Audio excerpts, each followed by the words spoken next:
আমি গৌরী চ্যাটার্জি। খুবই ভালো লেগেছে, কারণ পুরো গ্রামের পরিবেশ এখানে। একদম জঙ্গলের মধ্যে কটেজ আছে, সমস্ত মাটির জিনিস, থালা, মাটির বাসন, খাওয়া দাওয়া খুবই ভালো। লাঞ্চ, ব্রেকফাস্ট, ডিনার যেটাই বলুন, খাওয়া দাওয়া সব অর্গানিক খাওয়া দাওয়া এখানেই হয়। সবজি বলুন, গরুর দুধ, সব কিছু। আর আমার তো খুবই ভালো লেগেছে, কারণ আমরা যারা শহরে থাকি তারা এইসব গুলো আমরা মিস করি। আমাদের খুব ভালো লেগেছে।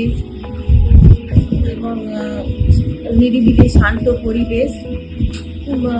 আপনারা আসুন, ছুটি নিয়ে অন্তত শনিবার রবিবার হলেও আসুন, দেখবেন খুব ভালো লাগবে এবং আপনারা অনেক আনন্দ পাবেন। বাচ্চাদেরও ভালো লাগবে, কারণ এখানে অনেক পুকুরে মাছ ধরা আছে, তারপরে বাচ্চারা অনেক গাছপালা আছে, খুব ভালো লাগবে। আপনারা আসুন, অবশ্যই আসবেন আপনারা, এবং খুব ভালো লাগবে আপনাদের।